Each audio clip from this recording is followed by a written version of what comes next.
El exiliado. Barcelona, 1939. Miguel Herrera apretó contra su pecho la única posesión que le quedaba, su cámara Leica, heredada de su padre. La guerra civil había terminado, y con ella, todas sus esperanzas de un futuro en España. Franco había ganado, y para un republicano como él, quedarse significaba la muerte o algo peor. El puerto bullía de desesperación. Miles de españoles intentaban escapar, apiñándose en barcos que los llevarían a Francia, México, cualquier lugar lejos de la represión que se avecinaba. Miguel había trabajado como fotógrafo para los periódicos republicanos, documentando los bombardeos, la resistencia, el sufrimiento. Esas fotografías ahora eran evidencia de su traición a los ojos del nuevo régimen. ¿Fotógrafo?, preguntó el oficial francés en el puerto de Marsella, examinando sus documentos con desconfianza. Aquí no necesitamos más refugiados españoles. Ya tenemos suficientes. Miguel extrajo de su bolsillo un sobre arrugado. Dentro había fotografías, niños llorando entre escombros, mujeres buscando a sus muertos, soldados con miradas vacías. El oficial las observó un momento, su expresión endureciéndose.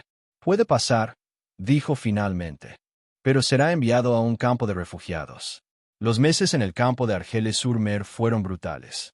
Durmiendo en la arena, rodeado de alambre de púas, Miguel sentía que había escapado de una prisión solo para caer en otra. Pero conservó su cámara, escondiéndola bajo su ropa cada vez que los guardias hacían inspecciones. Era su conexión con quien había sido, con el propósito que había perdido. Fue en otoño de 1939 cuando las noticias llegaron al campo. Alemania había invadido Polonia. Europa estaba en guerra nuevamente. Para muchos refugiados, era el fin de cualquier esperanza de retornar a sus países. Para Miguel, era algo diferente. Era una oportunidad. «Necesitan periodistas», le dijo su compañero de barraca, un catalán llamado Jordi que había luchado en el frente de Aragón. «Los franceses están reclutando españoles para la legión extranjera. Dicen que es mejor que pudrirse aquí». Miguel no quería ser soldado. Ya había visto suficiente guerra. Pero la alternativa era permanecer en ese limbo infinito, viendo cómo se escapaba su vida entre sus dedos como la arena de la playa. Una noche, mientras los demás dormían, Miguel desenterró su cámara de donde la había escondido. La limpió cuidadosamente, verificó el mecanismo, acarició el metal frío. En la oscuridad, tomó una decisión. No se uniría a la legión para luchar. Se uniría para documentar. El mundo necesitaba ver lo que estaba sucediendo, igual que había necesitado ver los horrores de España.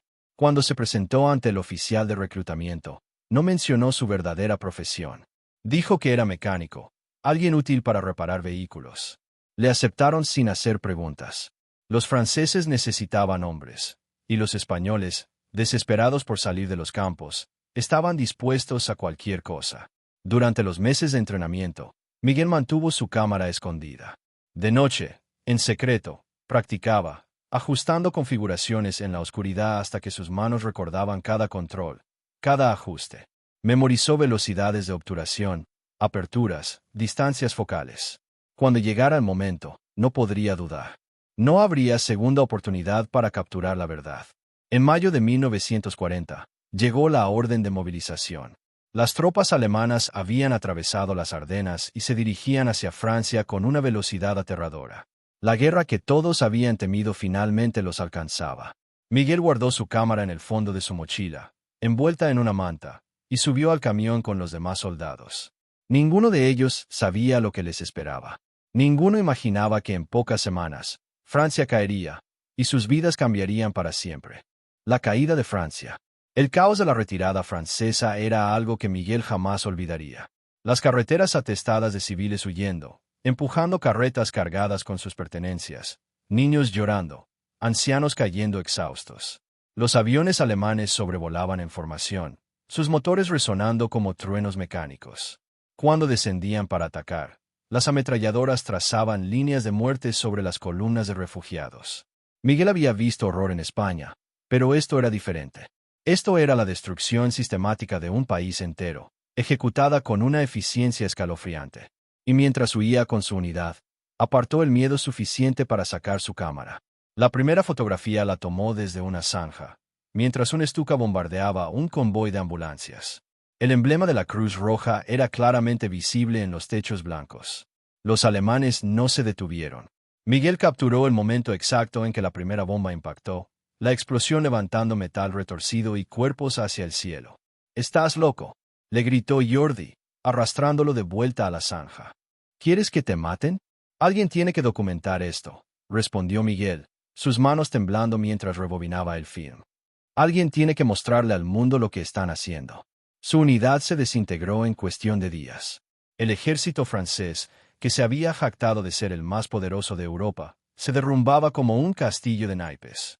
Los oficiales desaparecieron, las órdenes dejaron de llegar, y los soldados se dispersaron, cada uno buscando su propia salvación.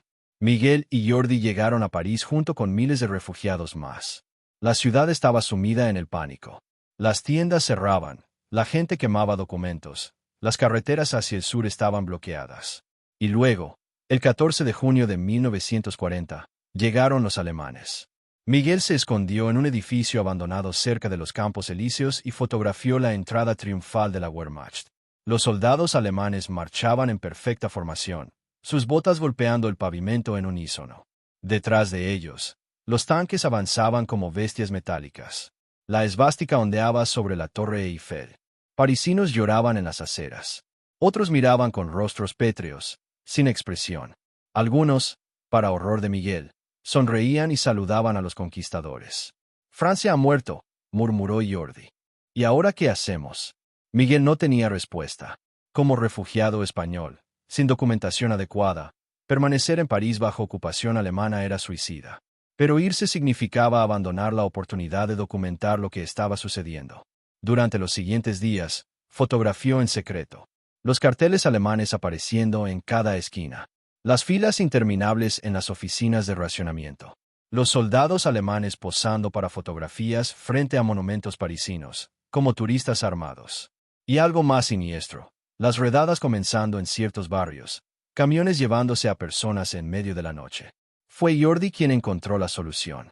Había contactado con miembros de la resistencia francesa que estaban comenzando a organizarse en las sombras. Necesitaban personas dispuestas a arriesgar sus vidas, personas que no tuvieran nada que perder. «Hay una ruta de escape», explicó Jordi una noche. «A través de la zona libre, hasta España. Pero es peligrosa. Los alemanes patrullan la frontera». «No me iré a España», dijo Miguel. «Franco me haría fusilar el primer día».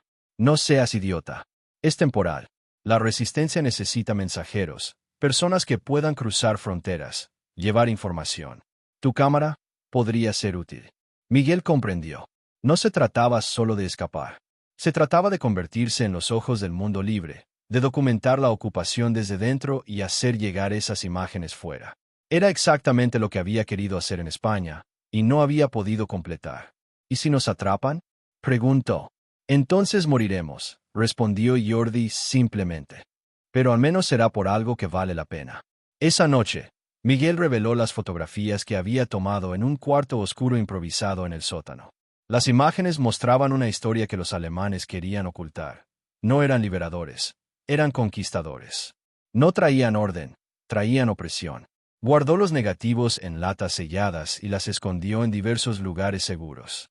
Las copias las entregó a los contactos de la resistencia, quienes prometieron hacerlas llegar a Londres, a América, a cualquier lugar donde pudieran publicarse. 2 semanas después, Miguel y Jordi partieron hacia el sur, comenzando un viaje que los llevaría mucho más profundo en el corazón de la oscuridad de lo que jamás imaginaron. En el corazón del Reich. El tren traqueteaba a través de la campiña francesa, ahora marcada por la ocupación alemana. Miguel observaba por la ventana, su cámara escondida en un compartimento secreto de su mochila. Su nueva identidad lo describía como técnico industrial español, reclutado para trabajar en fábricas alemanas. Era una tapadera proporcionada por la resistencia, pero también era parcialmente verdad. Miles de trabajadores extranjeros estaban siendo enviados a Alemania para suplir la mano de obra que faltaba mientras los hombres alemanes luchaban en el frente. Jordi viajaba en otro vagón, con documentación diferente. La resistencia había aprendido a no poner todos los huevos en la misma canasta. Si uno era capturado, el otro podría escapar. Berlín en el otoño de 1940 era una ciudad de contrastes desconcertantes. Los edificios gubernamentales ostentaban banderas enormes con esvásticas. Las vitrinas de las tiendas exhibían productos de lujo saqueados de países conquistados. Pero en las calles secundarias, Miguel notó las primeras señales de tensión. Mujeres haciendo fila para raciones, edificios con ventanas tapiadas, y en ciertos barrios, la ausencia conspicua de negocios judíos que habían sido arianizados. Su asignación era en una fábrica de componentes militares en las afueras de la ciudad.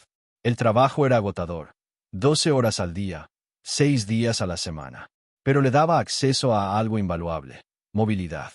Como técnico, ocasionalmente lo enviaban a otras instalaciones para reparaciones o consultas. Durante los primeros meses, Miguel se movió con extrema cautela. Observó, escuchó, aprendió los ritmos de la vida bajo el Reich. Identificó quiénes eran los verdaderos creyentes en la fábrica y quiénes eran simplemente supervivientes. Detectó a los informantes de la Gestapo, aquellos cuyos ojos brillaban con fervor cuando se mencionaba al Führer. Su primera fotografía en Alemania la tomó en diciembre de 1940. Era domingo, su único día libre. Caminando por Berlín, encontró una fila de personas esperando fuera de una comisaría de policía. Eran judíos, identificables por las estrellas amarillas cosidas en sus abrigos, esperando para registrarse según las nuevas leyes. Sus rostros mostraban miedo, resignación, una dignidad desesperada. Miguel fingió ajustarse el abrigo mientras levantaba su cámara escondida bajo la tela y disparaba sin mirar por el visor. Era un disparo a ciegas, pero cuando reveló el negativo días después en el cuarto oscuro improvisado en la pensión donde vivía, la imagen era devastadora. Una anciana con una estrella amarilla, su rostro arrugado por décadas de vida, sus ojos mirando directamente a la cámara sin saberlo, como si preguntara ¿por qué? A través de Jordi, que trabajaba como mecánico en los astilleros, Miguel se conectó con una red de disidentes alemanes. No eran muchos, y operaban con un miedo paralizante, pero existían. Comunistas que habían sobrevivido las purgas iniciales, cristianos que veían el nazismo como una blasfemia, intelectuales que reconocían la locura que había infectado a su nación. Lo que buscas es suicida, le dijo un contacto llamado Ernst, un profesor de historia que había sido despedido por negarse a enseñar la versión nazi del pasado. Documentar lo que está sucediendo. Si te atrapan, no solo te matarán a ti, matarán a todos los que te conocen. Entonces nadie sabrá nunca la verdad, respondió Miguel. El mundo pensará que Alemania es solo desfiles y banderas. No verán lo que realmente está pasando aquí. Ernst lo estudió durante un largo momento. Finalmente, asintió. Hay algo que deberías ver. Pero tienes que jurar que tomarás fotografías. Que el mundo sabrá. 3 días después, Miguel fue llevado en secreto a un hospital psiquiátrico en las afueras de Berlín. Lo que vio allí lo perseguiría el resto de su vida. Las camas vacías, los registros médicos mostrando transferencias masivas de pacientes, los rumores entre el personal que aún quedaba, susurrados con terror, los autobuses grises que llegaban en la noche, los pacientes que nunca regresaban. Es el programa T4, explicó Ernst en voz baja. Están matando a los que llaman indignos de vida. Los enfermos mentales, los discapacitados. Dicen que es eutanasia, pero es asesinato. Lo llaman higiene racial. Miguel fotografió los registros médicos cuando nadie miraba, las camas vacías, las listas de nombres tachados. Sus manos temblaban tanto que temió que las imágenes salieran borrosas. Pero no podía detenerse. Esto era evidencia de algo monstruoso, el preludio de horrores aún mayores. Cuando regresó a su habitación esa noche, vomitó. No por debilidad física, sino por la comprensión abrumadora de lo que estaba enfrentando. Un régimen que había industrializado el asesinato, que lo había convertido en política de Estado, que lo ejecutaba con la eficiencia de una línea de producción. Y esto era solo el principio. Testigo del horror. La primavera de 1941 trajo consigo una expansión de la guerra que pocos habían anticipado. Alemania se preparaba para algo masivo, aunque los detalles exactos permanecían ocultos incluso para muchos dentro del régimen. Miguel notó el aumento en la producción de la fábrica, los trenes militares que pasaban día y noche cargados de tanques y artillería, todos dirigiéndose hacia el este. Su trabajo como técnico le dio una oportunidad inesperada. Fue seleccionado para formar parte de un equipo que establecería talleres de reparación en territorio ocupado. La orden vino directamente del Ministerio de Armamentos. Necesitaban personal técnico que pudiera mantener el equipo funcionando en condiciones de campo. Es la Unión Soviética, le susurró Ernst durante su último encuentro en Berlín. Van a invadir. Será la guerra más grande que el mundo haya visto jamás. Miguel entendió la magnitud de lo que Ernst implicaba. También entendió que esto le daría acceso a algo que ningún periodista independiente podría obtener. Estar presente en el frente oriental desde el primer día, incrustado con las fuerzas alemanas, invisible como uno más de los miles de trabajadores civiles que seguían a los ejércitos. El 22 de junio de 1941, la Operación Barbarroja comenzó. Miguel estaba en Polonia, en una base de retaguardia a solo 50 kilómetros de la frontera soviética. El rugido de los bombarderos sobrevolando en oleadas interminables sacudió los edificios. Cuando el sol salió, las columnas de tanques ya habían cruzado la frontera. Durante las primeras semanas, el avance alemán fue devastador. Los ejércitos soviéticos, tomados por sorpresa a pesar de las advertencias, colapsaron. Cientos de miles de prisioneros fueron capturados. Las ciudades caían una tras otra. Y Miguel, siguiendo detrás de las líneas del frente con su unidad de mantenimiento, comenzó a fotografiar algo que los reporteros oficiales del Reich nunca mostrarían. Vio pueblos enteros quemados hasta los cimientos, no por los combates, sino deliberadamente. Vio a civiles soviéticos siendo reunidos en las plazas, separados, hombres jóvenes a un lado, mujeres y niños al otro.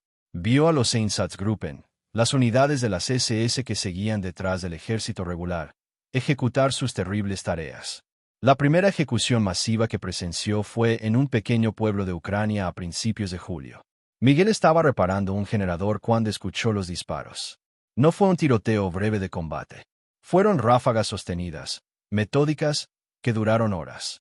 Siguió el sonido hasta el borde del pueblo, donde encontró un claro en el bosque.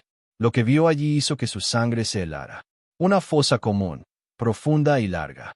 Cuerpos cayendo dentro mientras los soldados de las SS disparaban sistemáticamente. La mayoría eran hombres, pero también había mujeres y niños. Miguel se escondió detrás de los árboles, su cámara temblando en sus manos. Sabía que si lo descubrían, moriría. Pero también sabía que si no documentaba esto, nadie creería que había sucedido. Ajustó la lente, esperó a que los guardias miraran hacia otro lado, y disparó. Clic, clic, clic. 3 fotografías. 3 fragmentos de evidencia de un crimen contra la humanidad. Cuando regresó al campamento, estaba en shock. Jordi lo encontró sentado en su tienda, mirando la nada. ¿Qué viste?, preguntó Jordi. Miguel no pudo responder. Las palabras no alcanzaban para describir el horror. Durante los meses siguientes, Miguel fotografió sistemáticamente las atrocidades. Los guetos establecidos en las ciudades ocupadas, donde los judíos eran hacinados en condiciones infrahumanas. Los ahorcamientos públicos de partisanos, dejados colgando durante días como advertencia. Los campos de prisioneros soviéticos, donde decenas de miles morían de hambre y enfermedad porque la Wehrmacht había decidido deliberadamente no alimentarlos. Desarrolló técnicas para fotografiar sin ser detectado. Escondía su cámara en su caja de herramientas, con un agujero cortado en el lateral. Tomaba fotos mientras fingía reparar equipos. Usaba edificios dañados como escondites. Memorizaba las rutas de las patrullas y los momentos cuando la vigilancia era más laxa. Los negativos los escondía en diversos lugares, enrollados dentro de piezas de tubería, enterrados en latas selladas, escondidos en los marcos de fotografías inocentes de paisajes que mantenía como tapadera. Sabía que si lo registraban y encontraban 1 o 2 rollos, podría inventar una excusa.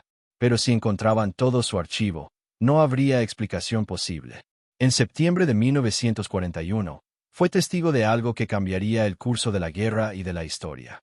Su unidad fue enviada a Kiev poco después de que la ciudad cayera. Allí, en el barranco de Babi Yar, las SS ejecutaron a más de 30.000 judíos en solo 2 días. Miguel no pudo acercarse lo suficiente para fotografiar la masacre en sí. Los perímetros de seguridad eran demasiado estrictos. Pero fotografió los preparativos, las columnas de personas siendo marchadas hacia el barranco, las caras de los soldados que regresaban del trabajo, algunos sonriendo, otros visiblemente perturbados. Fotografió el silencio inquietante que cayó sobre la ciudad después, como si toda Kiev contuviera la respiración. Esa noche, escribió en un pequeño cuaderno que mantenía oculto, documentando lo que había visto con palabras ya que las fotografías no podían capturarlo todo. Fechas, lugares, estimaciones de números. Sabía que algún día, si sobrevivía, este testimonio sería crucial. No puedes seguir haciendo esto, le dijo Jordi durante una de sus escasas reuniones. Tu suerte se va a acabar. Ya han ejecutado a 3 miembros de nuestra célula en Berlín. La Gestapo está cerrando el cerco. Entonces tengo que documentar lo máximo posible antes de que eso suceda, respondió Miguel.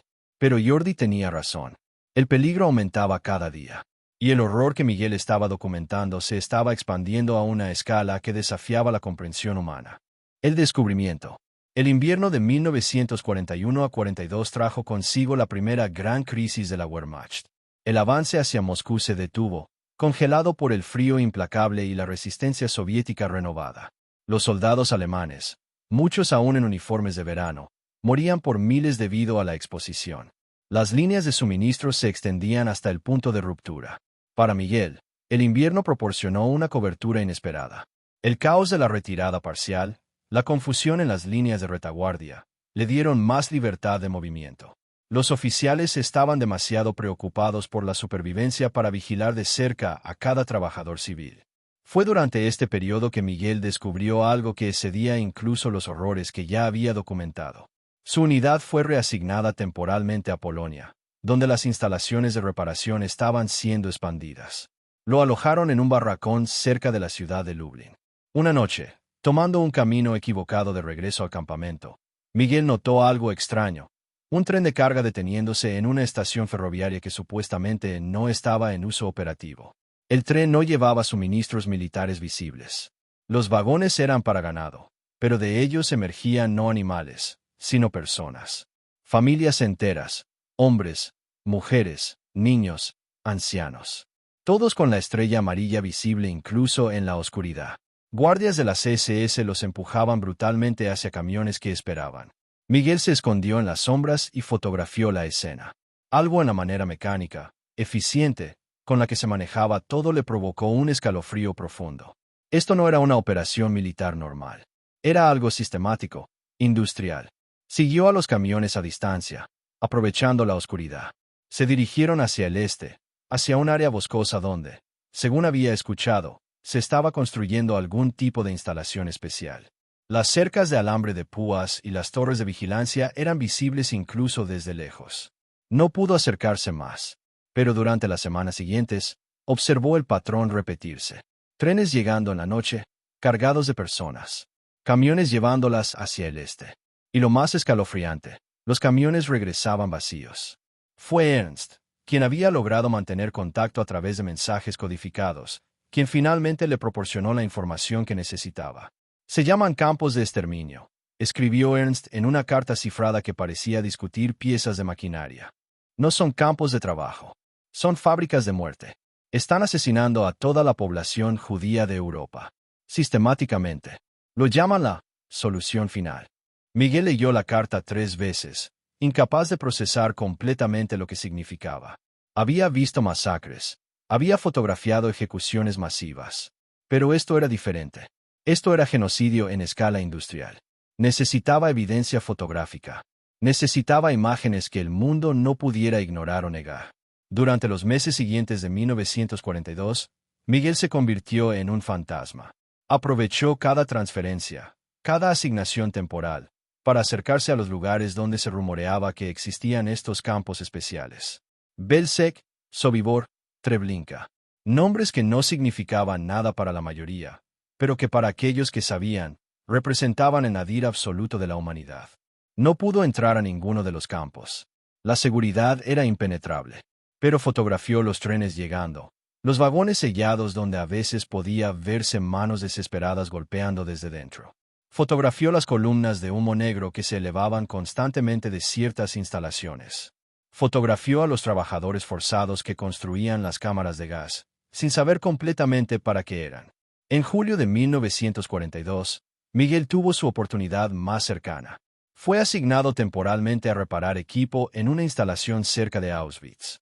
No le permitieron entrar al campo principal, pero trabajó en una fábrica adyacente donde prisioneros del campo eran usados como mano de obra esclava. Los vio marchar hacia el trabajo cada mañana, figuras esqueléticas en uniformes rayados, sus ojos hundidos, sus movimientos mecánicos como zombies. Fotografió sus rostros, sus números tatuados, la manera en que los guardias los golpeaban casualmente, como si fueran menos que animales. Un prisionero, un polaco que hablaba algo de español, le susurró durante una reparación. Si sales de aquí vivo, dile al mundo. Diles que esto existió. Que no lo inventes nadie. Que sucedió realmente. Miguel asintió, incapaz de hablar por el nudo en su garganta. Pero su suerte estaba por acabarse. Un oficial de las SS había notado su presencia en demasiados lugares sensibles. Un técnico español que casualmente siempre parecía estar cerca de operaciones clasificadas. Comenzaron a hacer preguntas. Jordi le envió una advertencia urgente. La Gestapo había comenzado una investigación. Tenía días, quizás solo horas, antes de que vinieran por él. Miguel tomó su decisión. Reunió todos los negativos que pudo recuperar de sus escondites. Los selló en 3 paquetes separados, cada uno con copias parciales de su documentación. Si uno era interceptado, los otros podrían llegar. Hizo arreglos a través de la red de resistencia para que fueran enviados por rutas diferentes. Uno hacia Suiza, otro hacia España a través de Francia, el tercero hacia Suecia. El último rollo de película, el más completo y devastador, lo mantuvo consigo. Era su seguro de vida y potencialmente su sentencia de muerte. En la madrugada del 15 de agosto de 1942, la Gestapo irrumpió en su habitación. La captura. El golpe en la puerta llegó a las 4 de la mañana. Miguel ya estaba despierto, esperando. Había dormido con la ropa puesta durante 3 días, la cámara y el último rollo de película escondidos en un compartimento especial que había cosido en el foro de su abrigo. Aufmachen. Gestapo. No había escapatoria. Su habitación estaba en el 3er piso. Las ventanas daban a un patio interior vigilado. Miguel respiró profundo, se aseguró de que el compartimento secreto estuviera completamente cerrado, y abrió la puerta. 3 hombres entraron violentamente.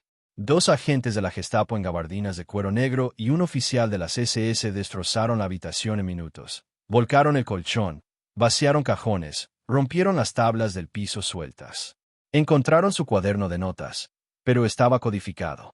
Encontraron algunas fotografías inocentes de paisajes. No encontraron la cámara ni los negativos ocultos en su abrigo. Miguel Herrera, dijo el oficial de las SS, consultando un expediente. Ciudadano español, supuestamente técnico. Pero hemos recibido informes de que ha estado haciendo preguntas inapropiadas. Visitando lugares sin autorización. Soy técnico, respondió Miguel en su mejor alemán. Voy donde me envían a trabajar. Y su interés en ciertas operaciones especiales. ¿Eso también es parte de su trabajo? Miguel sintió el sudor frío recorriendo su espalda. Mantuvo su rostro neutral. No sé de qué habla. Reparo maquinaria. Nada más. El interrogatorio duró horas. Lo llevaron a la sede de la Gestapo en Lublin, una villa requisada que había sido convertida en cámara de tortura. Lo sentaron en una habitación sin ventanas, bajo una luz cegadora, y le hicieron las mismas preguntas una y otra vez. ¿Para quién trabajaba realmente? ¿Quiénes eran sus contactos? ¿Qué información había recopilado? ¿Dónde estaban los documentos que había robado? Miguel se aferró a su historia. Era un técnico español, un refugiado, alguien que solo quería sobrevivir. Sí, había sido republicano en España, pero eso había terminado. Ahora solo quería trabajar y vivir en paz. Durante 3 días, lo dejaron en una celda sin comida, solo agua. El 4.º día, el verdadero interrogatorio comenzó. El oficial de la Gestapo que entró se presentó como Sturmbannführer Klaus Richter. Era un hombre de mediana edad, con anteojos y un aire casi académico. Pero Miguel reconoció inmediatamente el tipo, los intelectuales del terror, aquellos que aplicaban tortura con la precisión de un científico. Señor Herrera, comenzó Richter, sentándose tranquilamente frente a él. Seamos honestos el uno con el otro. Sabemos que usted ha estado fotografiando operaciones militares alemanas. Sabemos que tiene contactos con redes de resistencia. Lo que no sabemos es qué ha hecho con las fotografías y a quién está reportando. No he fotografiado nada, insistió Miguel. Soy técnico, no fotógrafo. Richter sonrió fríamente. Su padre era fotógrafo en Barcelona. Usted trabajó para periódicos republicanos durante la Guerra Civil. ¿Cree que no investigamos antecedentes? La pregunta no es si usted sabe cómo usar una cámara. La pregunta es dónde está su cámara ahora. El corazón de Miguel se aceleró. Habían investigado su pasado. Sabían más de lo que había esperado. Pero aún no habían encontrado la evidencia física. Vendí mi cámara hace años, mintió. Necesitaba dinero después de llegar a Francia. Lo que siguió fueron 2 semanas de interrogatorios brutales. No usaron tortura física extrema al principio. Richter era demasiado calculador para eso. En su lugar, usaban privación de sueño, hambre, frío extremo alternado con calor sofocante. Lo obligaban a permanecer de pie durante horas. Le mostraban fotografías de otros prisioneros que habían sido torturados, implicando que ese sería su destino si no cooperaba. Pero Miguel resistió. Se aferraba a un pensamiento. Mientras no encontrara la evidencia física, no podían probar nada. Era su palabra contra sus sospechas. Luego cometieron un error. Durante uno de los interrogatorios, un guardia mencionó casualmente que habían arrestado a Jordi, que su camarada español ya había confesado todo, que había revelado los nombres de todos los contactos. Miguel sintió como si le hubieran clavado un cuchillo en el pecho, pero mantuvo su rostro impasible. Sabía lo que esto significaba. Estaba mintiendo. Si realmente hubieran capturado a Jordi y éste hubiera hablado, no necesitarían interrogarlo a él. Era una táctica, un intento de romper su resistencia. Lo que no sabía era si Jordi realmente había sido capturado o no. En su tercera semana de cautiverio, Richter cambió de táctica. «Señor Herrera», dijo una mañana, entrando a su celda con una expresión diferente, casi amable. «Entiendo que usted es un hombre de principios. Un idealista. Respeto eso. Pero debe entender que está peleando una batalla perdida. La guerra ya está ganada. El Reich durará 1000 años. Sus fotografías, si existen, no cambiarán nada». «No tengo fotografías», repitió Miguel mecánicamente. «Déjeme hacerle una oferta», continuó Richter. «Todos los cargos contra usted pueden ser retirados. Puede ser liberado, repatriado a España si lo desea. Todo lo que necesitamos es que nos diga dónde están los materiales que ha recopilado. Una simple ubicación. Y será libre». Era una trampa, obviamente. En cuanto revelara algo, sería ejecutado. Pero la oferta le dio una información valiosa. No habían encontrado nada. Los paquetes que había enviado antes de su arresto posiblemente habían logrado salir. La evidencia estaba a salvo. «No puedo decirle lo que no sé», respondió Miguel. Richter se levantó, su cordialidad evaporándose. «Entonces, señor Herrera, pasaremos a métodos más persuasivos». Esa noche, lo trasladaron. No a una prisión regular, sino a un lugar que haría temblar a Miguel cada vez que recordara. El campo de concentración de Mauthausen, en Austria. Un lugar donde los prisioneros eran trabajados hasta la muerte en canteras de piedra. Un lugar del que pocos salían vivos. Pero incluso mientras lo empujaban dentro del camión de transporte, su mano instintivamente tocó el forro de su abrigo, sintiendo el bulto pequeño y duro de la cámara todavía escondida. Contra todas las probabilidades, aún tenía el último rollo de película. La evidencia sobrevivía. Y mientras lo hiciera, había esperanza. Mauthausen. La entrada al campo de Mauthausen era conocida como la Puerta de la Muerte, y Miguel entendió por qué en cuanto pasó bajo el arco de piedra. La estructura misma del campo estaba diseñada para destruir el espíritu humano antes de destruir el cuerpo. Las paredes de granito, extraídas por los propios prisioneros, se elevaban como una fortaleza de pesadilla. Le confiscaron todo, sus zapatos, su ropa, incluso su cinturón. Le dieron un uniforme rayado sucio y zuecos de madera que rozaban sus pies con cada paso. Le raparon la cabeza. Le tatuaron un número. Ya no era Miguel Herrera. Era el prisionero 73.847. Pero en el caos del procesamiento, en el momento cuando lo desnudaron y le ordenaron pasar a las duchas de desinfección, Miguel logró un último acto de desafío. Mientras un guardia miraba hacia otro lado, deslizó el compartimento secreto de su abrigo hacia sus manos. La cámara Leica y el rollo de película, envueltos en tela encerada, no eran más grandes que su puño. Los escondió dentro de su boca, casi atragantándose, mientras pasaba por la inspección. En los barracones, entre el ruido y la confusión de cientos de prisioneros hacinados, Miguel encontró un lugar en las vigas del techo donde escondió su tesoro. Si moría, al menos la evidencia permanecería. Algún día, alguien la encontraría. La vida en Mauthausen era un descenso al infierno. Cada mañana a las 4, el grito de Raus. Raus los arrancaba de un sueño que apenas era descanso. La sopa aguada del desayuno apenas tenía calorías. Luego, la marcha hacia la cantera. La escalera de la muerte. 186 escalones tallados en la roca, empinados y traicioneros. Los prisioneros debían bajar cargando nada, pero subir llevando bloques de granito que pesaban hasta 50 kilos. Muchos caían, arrastrando a otros en su caída. Los guardias se reían. A veces empujaban a prisioneros deliberadamente, apostando sobre cuántos morirían en cada caída. Miguel sobrevivió las primeras semanas por pura voluntad. Su cuerpo se consumía. Podía sentir sus costillas marcándose más cada día, sus músculos deteriorándose. Pero su mente se aferraba a una verdad. La evidencia existía. Los paquetes que había enviado estaban en algún lugar del mundo libre. Solo necesitaba sobrevivir el tiempo suficiente para que alguien los encontrara, los revelara, los publicara. En el campo, conoció a otros que también guardaban secretos. Había un prisionero polaco llamado Władysław que había sido arquitecto. Por las noches, cuando los guardias no escuchaban, Władysław dibujaba en pedazos de papel robados, planos del campo, diseños de las cámaras de gas en Auschwitz que había ayudado a construir bajo amenaza de muerte. Enterraba los dibujos en latas en el suelo del barracón. Si morimos, le dijo Władysław, esto debe sobrevivir. El mundo debe saber. Había un médico francés llamado Henry que secretamente documentaba los experimentos médicos que los SS realizaban en prisioneros. Nombres, fechas, procedimientos. Lo escribía en código en los márgenes de documentos oficiales, sabiendo que algún día podría ser evidencia en juicios. Había una resistencia silenciosa en Mauthausen, pequeña pero determinada. Prisioneros que saboteaban sutilmente la producción, que robaban comida para los más débiles, que pasaban mensajes y mantenían viva la esperanza. Miguel se unió a ellos.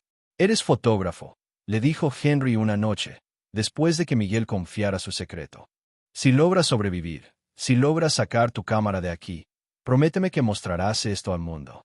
«Lo prometo», respondió Miguel. Los meses pasaron en un infierno atemporal. El invierno de 1942 a 43 fue especialmente brutal. Prisioneros morían congelados durante los pases de lista que duraban horas en el frío. Los cuerpos eran apilados como leña hasta que podían ser quemados en el crematorio. Miguel enfermó de disentería. Pasó semanas al borde de la muerte, sostenido solo por la ayuda de sus compañeros de barracón que compartían sus miserables raciones con él. Władysław le dio su manta extra. Henry robó medicinas del hospital del campo. «No puedes morir», insistió Henry. «Eres testigo. Tienes que sobrevivir». Lentamente, milagrosamente, Miguel se recuperó. Pero estaba cambiado. Su cuerpo era poco más que un esqueleto cubierto de piel. Sus manos temblaban constantemente, pero sus ojos, hundidos en cuencas profundas, mantenían una chispa de determinación férrea. En la primavera de 1943, llegaron nuevos prisioneros, republicanos españoles que habían estado luchando con la resistencia francesa. Entre ellos, para el shock incrédulo de Miguel, estaba Jordi. Se encontraron durante el pase de lista nocturno. Los ojos de Jordi se agrandaron al reconocer el esqueleto en el que Miguel se había convertido. «Pensé que estabas muerto», susurró Jordi. «Lo mismo pensé de ti», respondió Miguel. «¿Los paquetes? ¿Los que envié antes de ser arrestado? Al menos uno llegó a Suiza», confirmó Jordi en voz baja. «La resistencia lo confirmó antes de que me capturaran. Las fotografías están siendo vistas. El mundo está empezando a saber». Miguel sintió lágrimas ardiendo en sus ojos por primera vez en meses. No había sido en vano. La evidencia había llegado. «Tengo más», le confió a Jordi. «El último rollo. Las peores imágenes. Están aquí, en el campo. Entonces tenemos que sacarte de aquí vivo», dijo Jordi. Como sea. Pero escapar de Mauthausen era casi imposible. El campo estaba diseñado específicamente para prevenir fugas. Las murallas eran altas, los guardias numerosos, las torres de vigilancia equipadas con ametralladoras. Y el campo estaba rodeado por pueblos austriacos cuyos residentes habían sido entrenados para reportar cualquier prisionero fugitivo. Aún así, tenían que intentarlo, porque para el verano de 1943, estaba claro que los prisioneros políticos y testigos inconvenientes estaban siendo sistemáticamente eliminados. Los SS no querían dejar sobrevivientes que pudieran testificar sobre lo que había sucedido. Miguel y sus compañeros comenzaron a planear. Era arriesgado, probablemente suicida, pero quedarse significaba muerte segura. Al menos escapando, había una pequeña posibilidad. La oportunidad llegó en agosto, durante el caos de un bombardeo aliado cercano. Las sirenas aullaron, Los guardias corrieron a refugiarse, y en esos preciosos minutos de confusión, 5 prisioneros se movieron. La revelación. La fuga de Mauthausen fue un milagro y una tragedia. De los 5 hombres que lo intentaron, solo 2 sobrevivieron los primeros días, Miguel y Jordi. Vladislav fue abatido por las ametralladoras de las torres. Henry cayó exhausto en las montañas y eligió no levantarse, sabiendo que solo retrasaría a los demás. El quinto, un joven español llamado Antonio, simplemente desapareció en la noche. Miguel y Jordi caminaron durante semanas, viajando solo de noche, escondiéndose en graneros y bosques durante el día. La cámara y el rollo de película, ahora recuperados del escondite en el barracón en el caos de la fuga, estaban envueltos contra el pecho de Miguel. Era lo único que importaba. Podía morir, pero la evidencia debía sobrevivir. Cruzaron Austria hacia Suiza, siguiendo rutas de contrabando que la resistencia había establecido. Fueron ayudados por campesinos austriacos que arriesgaban sus vidas para esconder fugitivos, por monjas que proporcionaban comida y medicinas, por partisanos que los guiaron a través de los pasos de montaña.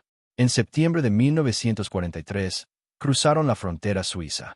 2 espectros vivientes, apenas reconocibles como humanos, tambaleándose hacia la libertad. Los guardias fronterizos suizos los detuvieron, apuntándoles con rifles.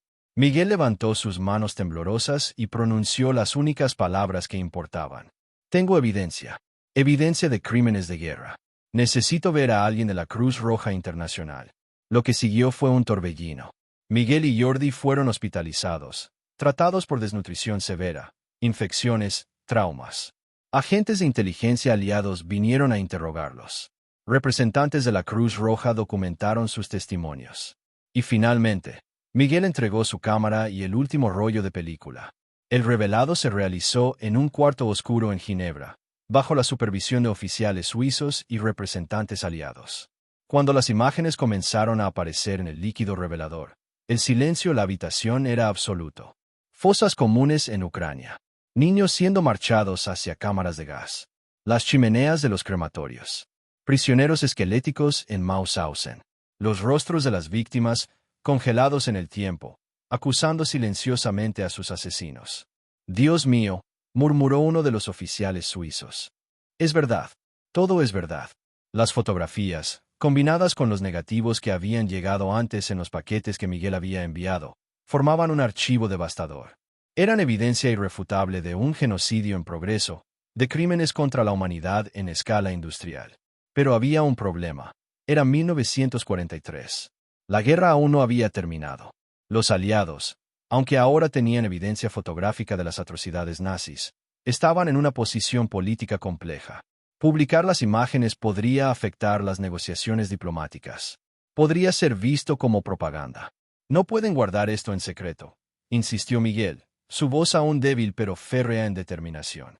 El mundo debe saber. Ahora, mientras aún hay tiempo de salvar a los que quedan. Fue Jordi quien encontró la solución. Tenía contactos con periodistas exiliados, con publicaciones independientes que no estaban sujetas a la censura gubernamental. En diciembre de 1943, las primeras fotografías de Miguel fueron publicadas en un periódico clandestino en Londres. En enero de 1944, aparecieron en publicaciones estadounidenses. El impacto fue sísmico. Aunque muchos habían escuchado rumores sobre las atrocidades nazis, las fotografías proporcionaban evidencia visual innegable. No eran dibujos o testimonios que podían ser descartados como exageraciones. Eran imágenes reales, capturadas por un testigo que había estado allí. Los alemanes respondieron con furia, declarando las fotografías como falsificaciones, propaganda aliada. Pero era demasiado tarde. La verdad había escapado. Miguel pasó los siguientes meses recuperándose en Suiza, dando entrevistas, proporcionando contexto para cada fotografía. Su testimonio fue documentado por historiadores. Sus negativos fueron copiados y distribuidos. Se convirtió en un testigo clave, alguien cuyo trabajo sería esencial en los juicios de crímenes de guerra que todos sabían que vendrían eventualmente. Cuando la guerra finalmente terminó en mayo de 1945, y los campos fueron liberados, las fotografías de Miguel fueron vindicadas absolutamente. Los soldados aliados que entraron a Bergen-Belsen, Dachau, Auschwitz, vieron con sus propios ojos lo que Miguel había documentado años antes. En los juicios de Nuremberg, Las fotografías de Miguel fueron presentadas como evidencia. Proyectadas en pantallas grandes, obligaron a los acusados a confrontar sus crímenes. Richter, el oficial de la Gestapo que había interrogado a Miguel, estaba entre los acusados. Cuando vio las fotografías, su rostro palideció, pero no mostró remordimiento. Miguel testificó en persona, identificando lugares, fechas, perpetradores. Su testimonio ayudó a condenar a docenas de criminales de guerra. Pero la victoria era amarga. De los millones que habían muerto, sus fotografías solo habían documentado una fracción minúscula. Vladislav, Henry, y tantos otros que habían ayudado a preservar la evidencia, no habían vivido para ver la justicia. Después de los juicios, Miguel no regresó a España. Franco aún gobernaba, y para un republicano, el país seguía siendo peligroso. En su lugar, se estableció en México, donde una gran comunidad de exiliados españoles lo acogió. Nunca volvió a trabajar como fotógrafo profesional. El trauma de lo que había visto, de lo que había documentado, era demasiado profundo. Pero su trabajo vivió. Sus fotografías fueron publicadas en libros de historia, exhibidas en museos, usadas en escuelas para enseñar sobre el Holocausto. En 1975, poco antes de su muerte, Miguel dio su última entrevista. Le preguntaron si sentía que su trabajo había valido la pena, si los riesgos que había tomado habían tenido significado. Vladislav me hizo prometer que el mundo sabría, respondió Miguel, su voz ahora anciana pero aún clara. Henry me hizo prometer que mostraría esto. Cada persona en esos campos que susurró, recuérdanos, me dio una responsabilidad. No sé si cambié algo. No sé si mis fotografías salvaron vidas. Pero sé esto, la verdad sobrevivió. Y mientras la verdad sobreviva, hay esperanza de que tales horrores nunca se repitan. Murió en 1976, en Ciudad de México, rodeado por una comunidad de exiliados que lo consideraban un héroe. Jordi, quien se había convertido en un historiador respetado, habló en su funeral. Miguel siempre decía que no era un héroe, dijo Jordi. Decía que solo era un hombre con una cámara. Pero a veces, un hombre con una cámara puede cambiar el mundo. A veces, un solo rollo de película puede ser más poderoso que un ejército. Las fotografías de Miguel Herrera permanecen hoy en archivos alrededor del mundo. En Yad Vashem en Jerusalén, en el Museo del Holocausto en Washington, en innumerables libros y documentales. Cada imagen es un testimonio silencioso, un recordatorio de lo que la humanidad es capaz de hacer, y de la importancia de aquellos que se atreven a documentar la verdad, sin importar el costo. Su cámara Leica, la que había escondido en Mauthausen, la que había llevado a través de Europa en guerra, ahora descansa en una vitrina en el Museo de la Memoria en Buenos Aires. Una placa debajo dice simplemente: esta cámara capturó la verdad que Alemania intentó ocultar. Perteneció a Miguel Herrera, fotógrafo, testigo, héroe. Y así, el rollo de película de un fotógrafo español se convirtió en algo más que evidencia histórica. Se convirtió en un símbolo de la resistencia contra la tiranía, del poder de la verdad sobre la propaganda, y del coraje de aquellos individuos que, incluso en la oscuridad más profunda, se niegan a dejar que la mentira triunfe.